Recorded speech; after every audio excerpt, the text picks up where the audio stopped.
दिल्ली से अहम खबर। दिल्ली के वजीर सेहत सत्येंद्र जैन को आज कोर्ट में पेश किया जाएगा। मनी लॉन्ड्रिंग केस में इन्फोर्समेंट डायरेक्टरेट ने सत्येंद्र जैन को गिरफ्तार किया है। सत्येंद्र जैन से इस मामले में काफी दिनों से पूछताछ चल रही थी।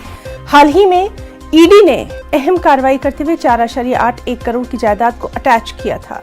दिल्ली के डिप्टी सीएम मनीष सिसोदिया ने सत्येंद्र जैन की गिरफ्तारी की सख्त मुखालिफत की। लगातार कल से वो ट्वीट करते रहे और अपने ट्वीट में लगातार मनीष सिसोदिया ने लिखा कि सत्येंद्र जैन के खिलाफ 8 साल से फर्जी मुकदमा चलाया जा रहा है। वहीं बीजेपी ने आम आदमी पर तंज करते हुए कहा कि ये ईमानदार पार्टी के ईमानदार वजीर हैं। सीधे हम रुख करेंगे दिल्ली से। इस वक्त हमारे साथ मौजूद हैं हमारे साथी शंकर आनंद। शंकर आनंद, जिस तरह से लगातार हम देख रहे हैं कि सत्येंद्र जैन आज कोर्ट में उनकी पेशी होना है, बेहद अहम मामला ये रहा है और क्या कुछ अभी वहां पर सरगर्मियां देखी जा रही हैं? शंकर,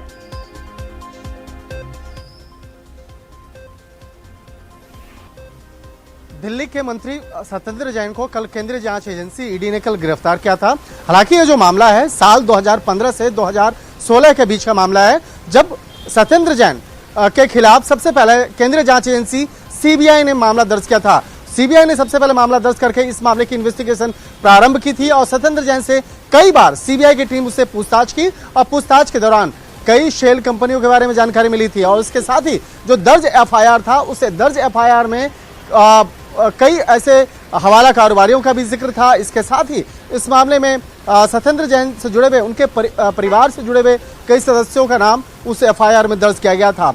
लिहाजा इसी मामले की गंभीरता को देखते हुए केंद्रीय जांच एजेंसी ईडी ने उस केस को मनी लॉन्ड्रिंग एक्ट के तहत बाद में दर्ज किया और जब इस केस को टेक ओवर करने के बाद जब इस मामले में तफ्तीश की गई तो उसके बाद सत्येंद्र जैन से जुड़े हुए कई महत्वपूर्ण जानकारियां मिली और इस मामले में जब सर्च किया गया था तो सर्च के दौरान ही जो महत्वपूर्ण दस्तावेज मिले थे उसी के आधार पर तमाम पूछताछ की गई थी।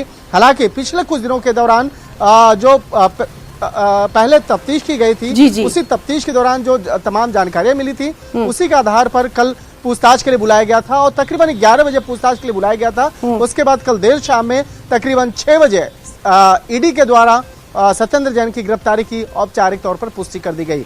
आज सत्येंद्र जैन को 2 बजे के लगभग में राउज एवेन्यू कोर्ट में पेश किया जाएगा। राउज एवेन्यू कोर्ट में पेश करने के बाद ईडी की टीम उसकी रिमांड मांगेगी और ईडी की टीम चाहेगी कि उससे ज्यादा इस मामले में पूछताछ किया जा सके। जी शंकर, तो इस तरह से ये बेहद अहम मामला है, खास तौर पर सियासत भी इसको लेकर गरमाई हुई है, तो वहां पर क्या कुछ खास सिक्योरिटी को लेकर भी आपसे जानना चाहेंगे? क्योंकि जाहिर सी बात है जब सियासत गरमाई हुई है तो कहीं ना कहीं इस पूरे मामले को लेकर वहां पर सिक्योरिटी को देखते हुए भी काफी सेंसिटिव हालात।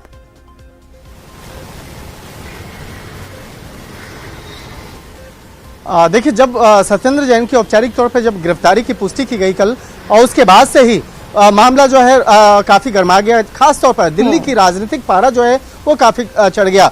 जिस तरह से इस मामले पर केंद्रीय जांच इस मामले पर बीजेपी के द्वारा इस मामले पर एक कहा जा सकता है काफी आरोप प्रत्यारोप शुरू हुआ बीजेपी के द्वारा, कांग्रेस के द्वारा, तो उसका पलटवार भी बाकायदा आम आदमी पार्टी के द्वारा किया गया और आम आदमी पार्टी के द्वारा उस पर बाकायदा कई इल्जाम लगाए गए। तो एक तरह से कह सकते हैं कि दोनों पार्टियों की तरफ से, खास तौर पर मुख्य तौर पर बीजेपी और आम आदमी पार्टी के द्वारा आपस में एक दूसरे पे भी पलटवार होता रहा। सीबीआई इस मामले में बीजेपी के द्वारा कहा गया कि आम आदमी पार्टी जो अपने आप को सबसे ज्यादा स्वच्छ और साफ कहती है, लेकिन कई लोगों की पहले भी गिरफ्तारी हो चुकी है।